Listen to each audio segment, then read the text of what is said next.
வணக்கம். திரையரங்கம். Black back Hollywood திரைப்படம். இந்த படத்தினுடைய இயக்குனர் ஸ்டீவன் சோடன்பெர்க். இது ஒரு கிரைம் இன்வெஸ்டிகேஷன் மூவி. ஜார்ஜ் வுட்ஹவுஸ் அப்படின்ற கதாபாத்திரம் படத்தினுடைய ஆரம்ப காட்சியில் தன்னுடைய பாஸை தேடி செல்கிறார். இங்கே என்ன நடக்குது அப்படின்னா, இவர் விசாரிக்கிறாரு. அப்போ பாஸ் சொல்கிறாரு, இந்த சாஃப்ட்வேர் துறையில் சில லீக்கேஜஸ், சில மர்மங்கள், சில ரகசியங்கள் வெளியே கசிந்து இருக்கின்றன. அப்படி கசிஞ்சிருக்கிறது அப்படின்றது நல்ல விஷயம் கிடையாது. காரணம் என்னென்னா, இவங்க எல்லாருமே பிரிட்டிஷ் இன்டெலிஜென்ஸ் ஆஃபீஸர்ஸ். அப்போ அரசாங்கம் சம்பந்தப்பட்ட விஷயங்கள் சாஃப்ட்வேர் துறையில் வெளியே கசிகின்றன அப்படின்னா அது நல்ல விஷயம் கிடையாது இல்லையா? அப்படி கசிவதற்கு காரணமாக யார் இருக்கிறார்கள்? பாஸ் சொல்கிறாரு, 5 பேர் மேலே சந்தேகம் இருக்குது. இந்த 5 நபர்கள் இதை செய்திருக்கிறார்கள் அப்படின்ற மாதிரி தகவல் எனக்கு கண்டுபிடிக்கப்பட்டு வந்திருக்கிறது. நான் சொல்கிறேன் அப்படின்றதுக்காக நீங்கள் வருத்தப்படக்கூடாது. அந்த 5 பேரில் உங்களுடைய மனைவி அவங்க கூட இருக்காங்க அப்படின்னு அவர் சொல்கிறாரு. இதை கேட்ட உடனே ஜார்ஜ் அதிர்ச்சி அடைஞ்சிடறாரு. ஏன்னா அவருடைய மனைவியும் இன்டெலிஜென்ஸ் ஆஃபீஸர் தான். இதை புலனாய்வு செய்து இதில் எந்த அளவிற்கு உண்மைகள் இருக்கின்றன, இந்த 5 நபர்களுடைய பெயர்கள் கூறப்பட்டு அப்படின்னு வரும்போது அந்த 5 பேரையும் ஒரு குறிப்பிட்ட இடத்திற்கு வரவழைத்து ரகசியமாக, ஸ்ட்ரெயிட்டாக இல்லாமல் இன்டைரக்டாக அவர்களை விசாரித்து புலனாய்வு செய்து என்ன நடந்திருக்கின்றன, எப்படிப்பட்ட காரியங்கள் நடந்திருக்கின்றன, இவர்களுடைய பங்கு என்ன, உண்மையிலேயே இவர்கள் இந்த சதி செயல்களில் ஈடுபட்டு இருக்கிறார்களா அப்படின்றத கண்டுபிடிக்க வேண்டும். அப்படின்றதுக்காக ஜார்ஜ் ஒரு உணவகத்திற்கு, ஒரு டின்னருக்கு எல்லாரையும் வர வைக்கிறார். ஜென்ரலாக டின்னருக்கு கூப்பிடுறது மாதிரி மனைவியையும் அழைச்சிட்டு இங்கே வந்திருக்காரு. இப்போ கணவன் மனைவி இவங்க 2 பேர் இருக்காங்க. ஜார்ஜ், கேத்தரின் இவங்க இருக்காங்க. இவர்கள் இருவரை தவிர மீதி யார்? கிளாரிசா அப்படின்னு ஒரு இளம்பெண், அந்த இளம்பெண்ணினுடைய நண்பரான ஃப்ரெடி, அவங்க 2 பேரும் அங்கே வந்திருக்காங்க. இது தவிர ஜோ அப்படின்னு சொல்லிட்டு ஒரு கருப்பின பெண், அந்த கருப்பின பெண்ணினுடைய நண்பனான ஜேம்ஸ், அவங்க 2 பேர். அப்போ டோட்டலாக 6 பேர். இவரையும் சேர்த்து, ஜார்ஜையும் சேர்த்து 6 பேர். 6 பேர் அமர்ந்து அங்கே இருக்கும்போது இவர் ஒரு வழக்கமாக நம்ம உட்காந்து பேசிக்கிட்டு இருக்கும்போது ஒரு கேம் மாதிரி நம்ம ஏதாவது ஒன்று விளையாடுவோம். நான் ஒரு கேம் இப்போ விளையாட போகிறேன், இதில் நீங்கள் எல்லாருமே இந்த கேமில் பார்ட்டிசிபேட் பண்ண போகிறீங்க அப்படின்ற மாதிரி சொல்லிவிட்டு, இந்த உண்மைகளை கண்டுபிடிப்பதற்காக எப்படி தந்திரத்தனத்துடன் கேம் என்ற பெயரில் பல உண்மைகளை அவர்களுடைய வாயிலிருந்தே வெளியே வரக்கூடிய அளவிற்கு ஒரு காரியத்தை ஜார்ஜ் செய்கிறார் அப்படின்றது தான். அதில் அவங்க வாயிலிருந்தே பல உண்மைகள்லாம் வருது. அதில் சண்டை சச்சரவு அப்படின்னு வரும்போது கிளாரிசா, ஃப்ரெடி அப்படின்னு 2 பேர் சொன்னான்ல, அதில் ஃப்ரெடி இந்த கிளாரிசா இல்லாமல் வேறு ஒரு பெண்ணுடன் கள்ள உறவு வைத்திருக்கிறான் அப்படின்ற மாதிரி உண்மை அந்த இடத்துல வெளிப்படுது.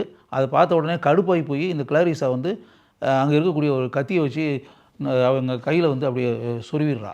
சொருவி அப்படியே ரத்தம் கசிய அவன் இருக்கிறான். இப்படிப்பட்ட ஒரு சம்பவம் அங்கு நடக்கிறது. அதற்கு பிறகு அந்த ஜோ, ஜேம்ஸ் அவங்க 2 பேருக்கு இடையில் பிரச்சனைகள் உண்டாகி கிட்டத்தட்ட அவங்க 2 பேருமே பிரிஞ்சிடுறாங்க. இப்படிப்பட்ட சம்பவம் அங்கு நடக்கிறது. அதற்கு பிறகு ஜார்ஜ் தன்னுடைய மனைவியான கேத்தரின் சுவிட்சர்லாண்டிற்கு எதற்கு பயணம் செய்து போகிறாள், அங்கு அவள் போகக்கூடிய நோக்கம் என்ன, அங்கு அவள் யாரை சந்திக்கிறாள் அப்படின்ற அந்த விஷயம் இருக்கு இல்லையா? இதை இன்றைக்கி இருக்கக்கூடிய தொழில்நுட்ப அம்சங்கள் இருக்குல்ல, இதையெல்லாம் பயன்படுத்தி அவர் கண்டுபிடிக்கிறார். அவள் போயிருக்கக்கூடிய நோக்கம் என்ன, அங்கே ஒரு ரஷ்யாவை சேர்ந்த ஒரு மனிதனை அவள் சந்திக்கிறாள். சந்திப்பதற்கான காரணம் என்ன? சுவிஸ் பேங்க், அதில் மிகப்பெரிய தொகை டெபாசிட் செய்யப்பட்டிருக்கிறது. அந்த பணம் டெபாசிட் செய்யப்பட்டிருப்பதற்கு பின்னால் இருக்கக்கூடிய விஷயங்கள் என்ன, அது யாருடைய பணம், எதற்காக அந்த பணம் போடப்பட்டிருக்கிறது, அந்த பணத்தை போட்டது யார், யாரின் பெயரில், யாருடைய அக்கௌண்ட்டில் அந்த பணம் போடப்பட்டிருக்கிறது, இப்படி பல விஷயங்களையும் மனதில் வைத்துக்கொண்டு புலனாய்வு செய்து எப்படி பல உண்மைகளை ஜார்ஜ் கண்டுபிடிக்கிறார் அப்படின்னு. படத்தினுடைய உச்சக்கட்ட காட்சி அப்படின்னு வரும்போது தன்னுடைய கணவனுக்கு உறுதுணையாக எப்படி கேத்தரின் இருக்கிறார் அப்படின்றதான். இதில் என்னென்னா சந்தேகப்பட்டு அப்படின்றது இல்லையா, இவங்களுடைய மனைவி மேலே சந்தேகம் இருக்குது அப்படின்ற மாதிரி படத்தினுடைய ஆரம்ப காட்சியில் வருது அப்படின்றதுல, இதையெல்லாம் தாண்டி படத்தில் ஃபினிஷிங்கில் உண்மையாகவே சந்தேகப்படக்கூடிய அளவிற்கு அவர் மனைவி இருக்கிறாரா, அவரும் சந்தேகத்திற்கு இடமான நபர்தானா அப்படின்றத படத்தினுடைய உச்சக்கட்ட காட்சியில் காட்டப்படுகிறது. இந்த சதி செயலில் ஈடுபட்டவர்கள் எப்படிப்பட்ட முடிவை ஏற்க வேண்டிய நிலை படத்தினுடைய இறுதியில் உண்டாகிறது அப்படின்றது. படம் ஃபுல்லாகவே எப்படின்னா பிகினிங்லேருந்து கிளைமேக்ஸ் வர நூல் பிடிச்சது மாதிரி ஸ்கிரிப்டு, கொஞ்சம் கூட போர் அடிக்காத அளவுக்கு ஆல்மோஸ்ட் கான்வர்சேஷன்ஸ் இருக்கக்கூடிய ஃபிலிம் தான், உரையாடல்களை கொண்ட திரைப்படம் தான். அந்த உரையாடல்களை கொண்ட திரைப்படம் கதையை விட்டு கொஞ்சம் கூட நழுவாமல் காட்சிகளுடன் இருக்கின்றன. அதனால் படம் ஃபுல்லாகவே நம்ம பார்க்கும்போது என்னென்னா 1.5 மணி நேரம் தான் படத்தினுடைய ரன்னிங் டைம். 1.5 ஹவர்ஸில் நேர்த்தியான திரைக்கதையுடன் இந்த திரைப்படம் எடுக்கப்பட்டிருக்கிறது அப்படின்றது வந்து நம்மளால் உணர முடியுது. இந்த படத்தில் வரக்கூடிய கதாபாத்திரங்கள் மிகச்சிறந்த நடிப்பை அனைத்து காட்சிகளிலும் வெளிப்படுத்தி இருக்கிறார்கள் அப்படின்றதும் உண்மை. ஜார்ஜ் வுட்ஹவுஸ் கதாபாத்திரத்தில் வரக்கூடிய மைக்கேல் ஃபேஸ்பெண்டர் இயல்பாக படம் முழுக்க வந்து தன்னுடைய கதாபாத்திரத்திற்கு பெருமை சேர்த்திருக்கிறார். கேட் பிளான்செட் அவர்தான் ஜார்ஜுடைய மனைவி கேத்தரின் கதாபாத்திரத்தில் நடித்திருப்பவர். அருமையான நடிகை, அனுபவங்கள் பலவற்றை கொண்ட நடிகை, மிகச்சிறந்த நடிப்பு திறமையை பல படங்களிலும் வெளிப்படுத்தி இருக்கக்கூடிய நடிகை. தன்னுடைய பண்பட்ட நடிப்பை படம் முழுக்க அவர் வெளிப்படுத்தி இருக்கிறார். மேரிசா அபேலா அவர் கிளேரிசா கதாபாத்திரத்தில் அந்த கதாபாத்திரமாகவே வாழ்ந்திருக்கிறார். அழகான நடிகை, அருமையான நடிப்பு, படம் முழுக்க அவரை நன்கு நம்மால் ரசிக்க முடிகிறது.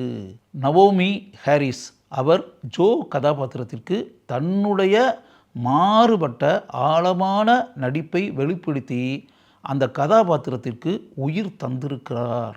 டேவிட் கோயப் அவர்தான் இந்த படத்தினுடைய திரைக்கதையை எழுதியிருப்பவர். அருமையான திரைக்கதை, தன்னுடைய மிகச்சிறந்த திரைக்கதை எழுதும் ஆற்றலை ஆழமாக இவர் பதித்திருக்கிறார்.